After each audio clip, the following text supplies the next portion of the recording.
پەیامێکی بەپەلە ئاڕاستەی پارتی و یەکێتی کرا.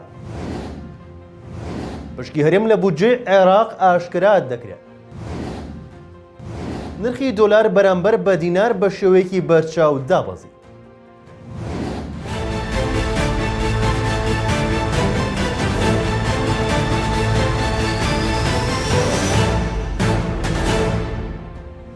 سەرۆکی هەرێمی کوردستان لە پەیامێکدا هۆشداری دەدات لە ئاڵۆزی دۆخی ناوچەکە و داواکاریکی بەپەلەش ئاڕاستەی پارتی و یەکێتی دەکات. نێچیروان بارزانی ئەمڕۆ لە وتارێکدا کە دڵشاد شەهاب بە نوێنەراتی ئەو خوێندیەوە لە مەراسیمی پێشوازی لە تەرمی ئاکەم عومەر فەرماندەی هێزەکانی کۆمەندۆ ڕایگەیاند لە کاتێکدا ناوچەکە بە دۆخێکی ئاڵۆز و نەئارامدا تێدەپەڕێت. هەرێمی کوردستانیش لە بەردەم هەڕەشە و مەترسی جددیدایە. وتیشی لە هەموو کاتێک زیاتر پێویستمان بە قوبوڵکردنی یەکتر و یەکریزی و تەبایی و پێکەوە کارکردنی لایەنەکان و تەبایی نێوان پارتی و یەکێتی هەیە.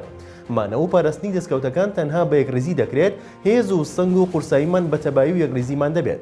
داوەشی لە هێز و لایەنە سیاسیەکان کرد کێشە و ناکۆکیەکان بەلاوە بنێن و یەکریزی و تەبایی بپارێزن بە کارکردن بۆ داهاتوویەکی باشتر و پاراستنی دەستکەوتەکان کۆمان بکاتەوە.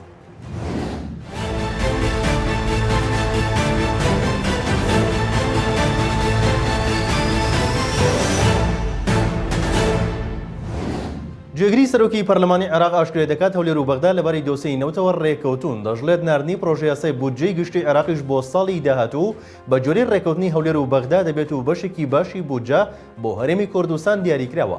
شاخەوان عەبدوڵڵا جێگری سەرۆکی پەرلەمانی عێراق ئاشکرای کرد لە گفتوگۆکانی شاندی حکوومەتی هەرێم و بەغدا هەنگاوی باش نراوە و ئەوانیش لەبارەی وردەکاریەکان لەگەڵ شاندەکە کۆبوونەوەیان ئەنجامداوە.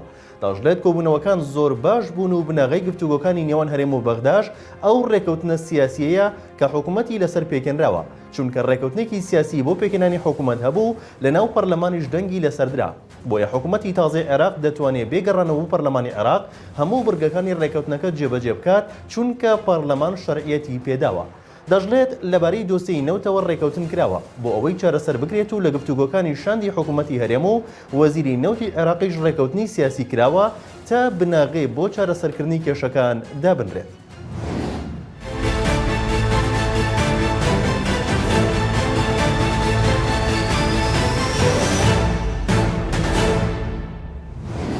بڕیارە سبەی یەکشەممە ئەو 400 ملیارد دیناری حکوومەتی عێراق هەفتەی ڕابردوو بڕیاری خەرجکردنیدا بخرێتە سەر هەژماری بانکی حکوومەتی هەرێمی کوردستان. لەوبارەیەوە فازڵ نەبی بریکاری پێشووی وەزارەتی دارایی عێراق لە لێجوانێکی ڕۆژنەمەوەی داوتوێتی وەزارەتی دارایی عێراق نووسراوی بۆ ناردنی ئەو 400 ملیارد دینارە کردووە کە بڕیار درراوە بنێرێت بۆ هەرێمی کوردستان. دوای تەواوکردنی ڕێکارەکان پارەکە دەخرێتە سەر هەژمار بانکی هەرێم و ئەوەش سەرەتای ئەم هەفتەیە دەبێت. جەفتی لەوەش کردوێتەوە هەرێم و بەغدا لەسەر کێشە هەڵپەسەدراوەکانی نێوانیان ڕێکەوتن بکەن ساڵی داهاتووش ناردنی ئەو پارەیە بەردەوام دەبێت.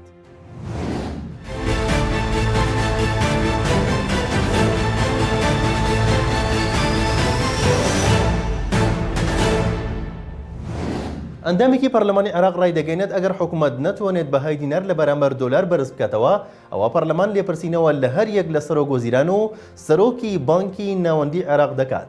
دەژڵێت دەست بە هەنگاوەکان کراوە بۆ بەرزکردنەوەی بەهای دینار.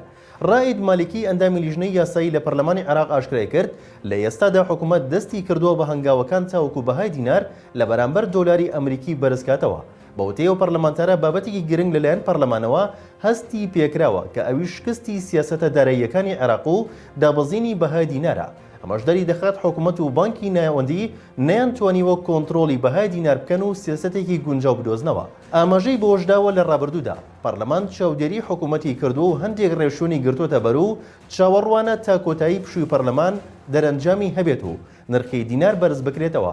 ئەگەر ئەمە نەکرا سەرۆک وەزیران و سەرۆکی بانکی ناوەندی عێراق بۆ لێپرسینەوە بانگشتی پەرلەمان دەکرێن. ئەمڕۆ بەهای دۆلاری ئەمریکی بە شێوەیەکی بەرچاو دابەزی و 100 دۆلار بە 150,750 دینار مامەڵی پێوەکرا لە کاتێکدا لە چەند ڕۆژی ڕابردوودا بەهاکەی بەرز بووە بۆ سەر و 152,000 دینار. لە شاپرێسەوە هەواڵی ڕۆژتان پێشکەشکرا شاد و بەختەوەر.